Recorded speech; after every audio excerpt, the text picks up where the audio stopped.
盯着这张钱，你几秒能收拾它的面值？我认真数了数，一共14个零，面值直接拉满到100万亿。这就是津巴布韦恶性通货膨胀的硬核纪念品。别忙着做亿万富翁的梦，它早已退出流通。但更魔幻的是，如今这儿花的是美元，在一个主权国家用他国的货币，这种违和感你能懂吗 ？Hello， 大家早上好，我现在在这个叫 Econite。它这个算是当地的一个通讯运营商，办了一张电话卡。刚才体验了一波全程用美金交易的过程。津巴布韦现在就是基本上都用美金，1刀办一个卡，然后买了一个流量10G，一共是13刀。现在看不懂它这个价钱到底标的是什么意思。一个鸡蛋你不能给我卖7刀吧？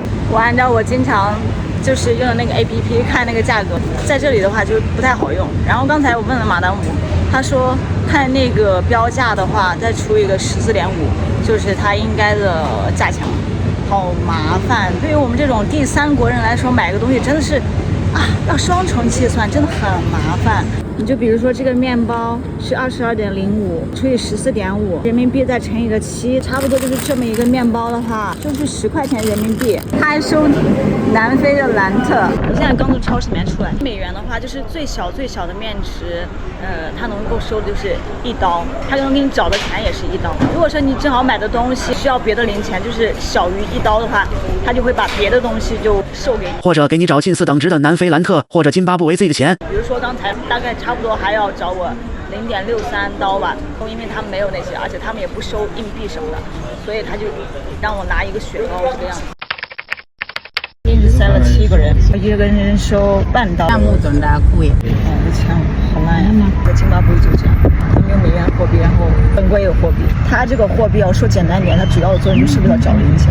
本国它发行的这个货币，2024年4月多份刚发行的，每次有问题，解决不了了，就开始印钞票，印了一大堆。隔一段时间，再印钞票，就这样，所以导致这个恶性的通货膨胀。今天没有凑齐，给了2刀，他得找我0.68刀，他应该给我找这个钱。这是他们的新货币，他们新货币有10块、20块、50块、100块，然后这个是10块，差不多就是5元的人民币的那个价值。结果第2天就又贬值好多。津巴布韦的这个货币使用真的是太混乱了，使用他们当地的钱美元，还使用南非的兰特。我如果知道他们还用兰特的话，我之前在纳米比亚的时候，我就可以直接再换一点兰特，然后来这边花了。如果你要来津巴布韦玩的话，你身上有美元，有南非的兰特，就还真的挺好使的。走在哈拉雷的大街上，你就明显能感觉到这里有很多人，就和我之前待的维多利亚城形成了鲜明的对比。这边的天气会觉得相对好一点，这边没有很热，而且尤其到晚上的时候会有点冷，就和纳米比亚温德和克的天气特别的像。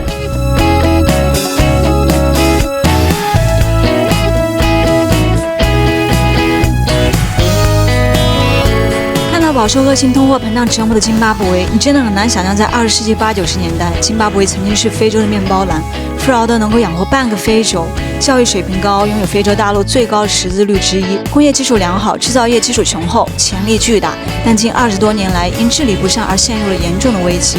政府推行激进的土改，导致西方国家对其进行了经济制裁。经济制裁和自身的产业结构问题导致了外汇如美元储备枯竭，政府允许多种外币流通，但缺乏统筹能力。本币津巴布韦元急剧贬值，而面对物价的飞涨，政府不是从根本解决问题，反而持续的印更大面值的钞票来应对，形成了面额越大越不值钱的恶性循环。这是他们街边的小卖铺。How much for one bottle of water? 50 cents. So the number 156. 156 is license. You need to have a license to have this kind of store. 这个类似于一个城市中心的一个小花园广场，大家都在这草地上坐着说话呀干什么的。这个树我不是特别确定它叫什么名字，只是我的沙发主他说叫 Jacaranda， 那应该是兰花楹，但是它的花朵是紫色的啊。走在哈拉雷的街道上，你看它的整个的街道建筑物，它的基础设施相比西非来说的话，它真的会好很多。都是同样的城市，都是在非洲，但是看起来的话，好像靠近南非的国家，还有靠近东非的国家，它城市现代化程度要高一点。津巴布韦这个国家也挺有意思的，它在非洲算是受教育程度比较高的国家，有90%的人都受过教育，这和其他的西非国家就形成了鲜明的对比。这里也有这种停车场哎，就是这种分好几层的这种，我也不知道叫什么名字。哇，1.5刀哎，有意思啊！他这卖的都是一些传统的一些药，看不懂。How much? You mean that I have a stomachache? I can take this. It will not kill me. 这一袋药粉蚊子治胃病的，3刀。我现在朝向这个方向，上面有很多的各种印。津巴布韦这边还有很多的那种国民的快餐品牌，就像我刚才跟你们说的，什么 Chicken Inn 啊、啥各种，包括那个 Subs and Moles， 都是他们国民的快餐品牌，真的挺好的。就是应该有更多这样的国民的快餐品牌，让大家可以消费得起，而不是都是选择什么 KFC 啊什么的，就是也卖挺贵的，不太符合他们非洲人的消费水平。到一个当地的眼镜店，反正非洲配眼镜是特别贵的。How much is your frame? Only frame. It doesn't contain the glass. It's expensive. Huh? Are you enjoying? Yeah, I'm enjoying. Sure. Yeah. So how is life in Zimbabwe? I want to ask you. Life is okay, but everything is so expensive. You don't feel that? No, it's not expensive. It's not expensive. You came from Jamaica. Are you serious? So why you come here? My mother is from here in Africa. Oh, My father okay. is from Jamaica. So which country do you like better? Better Zimbabwe, that's why I'm here. Just stay here Because- everything is there. 看，就说这苹果吧，这么一个46，差不多一个要5块钱，这一个苹果要5块钱。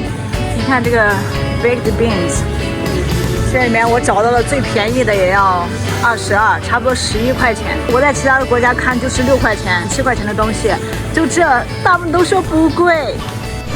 我真的觉得东西真的很贵，因为他们大量依靠进口，很多东西的价格都是2倍。但既然他们说不贵，那真的好吧，我也不要给你们打抱不平了，只要你们觉得幸福安康就好。在津巴布韦的那些日子里，我每天都因高昂的物价而过着抠抠搜搜的日子，看着人们在货币体系混乱、本币几乎失去信任的环境中生活，我不禁为他们的日常感到隐隐担忧。然而，现实却让我意识到，我的担忧何其多余。他们照常生活，愿意为一场像样的生日派对一直前进。超市里也永远是人流如织。而当频繁的停水让我为他们的饮水和洗漱发愁时，我却看见当地人从容地走进超市去买冰，只为喝上一口酷爽清凉的水。那一刻，我分不清他们脸上那种近乎从容的神情，究竟是一种面对经济崩塌的非凡乐观，一种在长期困境中淬炼出的生存习惯，还是早已对周遭的一切，包括我眼中的危机，根本不以为然。